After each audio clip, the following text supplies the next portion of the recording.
type of woman. Guilty. I came here to laugh with you, but it seems you're always angry. Daphne Du Maurier is one successful author where her book, called Rebecca, received positive feedback from the public.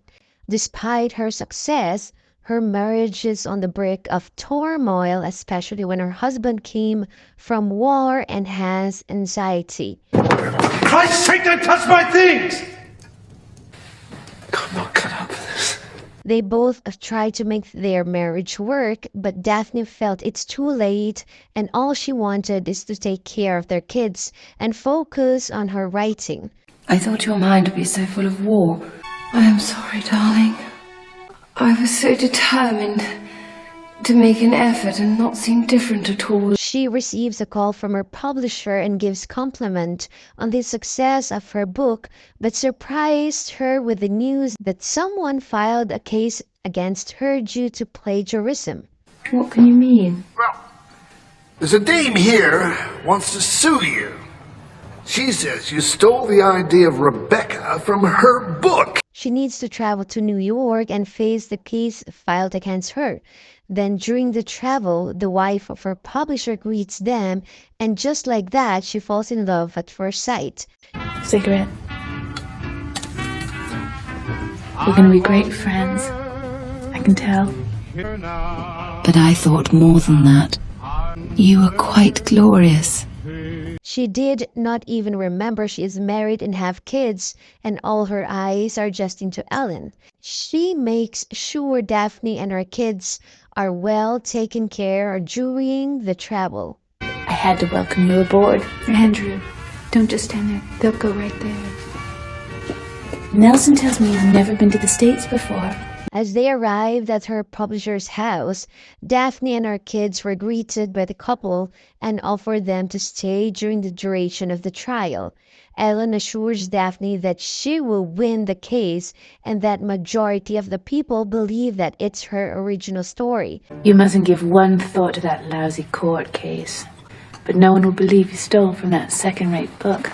She even tells Daphne that she and her husband is a big fan of her, that is why they will support her regardless of the outcome of the case. Daphne starts to feel comfortable with Ellen and shares her personal experiences. She reveals to Ellen that what inspires her to write a new book is her personality and her feelings, that she can speak freely in person, and that the characters is also based on people she knew. Sometimes the only way to deal with a peg is to make them into a character in a book. After the book's written. They start to spend more time together, and even during the trial, Ellen is there to support her. As they have dinner with their publisher, Ellen and the other guests, Daphne starts to feel attracted towards Ellen. And this attraction is visible through their stolen looks towards each other during their dinner. As Daphne attends the trial, it took a toll on her and was so tired upon arriving home, and Ellen comforts her. Ghastly. Come and have a drink. Daphne and her kids notice a commotion inside Ellen and her husband's room, but wasn't able to know the details of what really happened.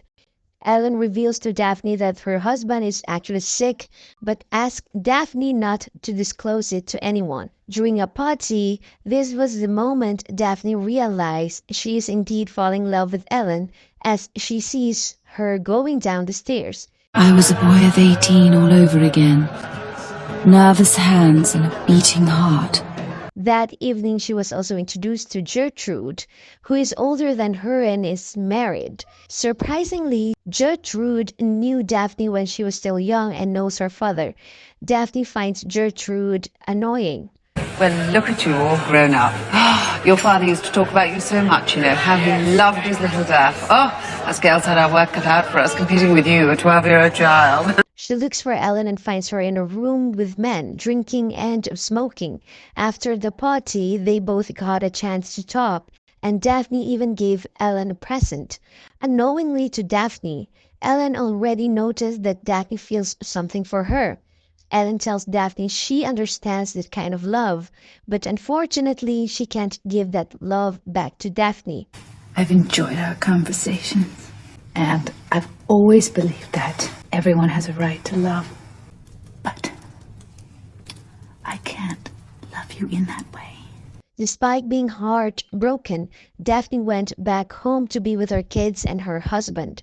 Daphne tries to rekindle her love for her husband, but she just can't forget Ellen.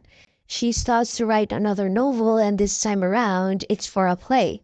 She was surprised to see Gertrude playing the main part. But Gertrude Lawrence? I'm taking 3 sleeping tablets a night as it is. I mean, Gertrude Lawrence. She feels uncomfortable to be with Gertrude, but she still went with her that night for dinner. Gertrude is funny and always makes the crowd laugh.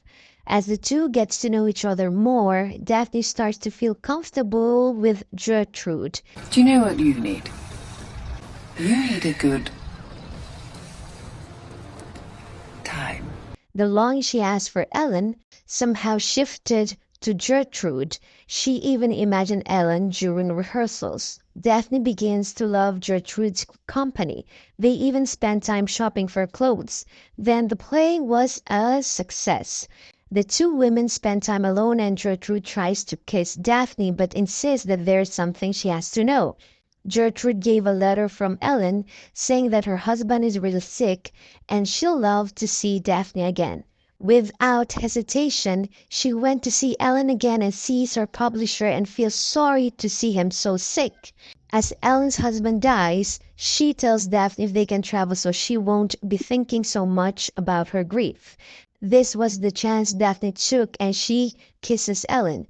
Ellen still insists that the only thing she can offer and give to Daphne is just friendship. This left Daphne so heartbroken. She went back home again to be with her family. It took time for Daphne to write again. In her pain, Gertrude was there for her. She let her feel how to be loved, and they became a couple in secret. But Daphne still has a hard time forgetting Ellen. Would you like to have a word? How lovely. She's right here. Hello? Darling, it's Ellen. Have you been having a lovely holiday? Oh, yes, endless basking in the sun. Gertrude complains about headache, and Daphne comforts her. Ellen invites them to attend her party. Daphne feels confused towards the two women. Ellen asks Daphne to stay for the night, and Gertrude gets jealous.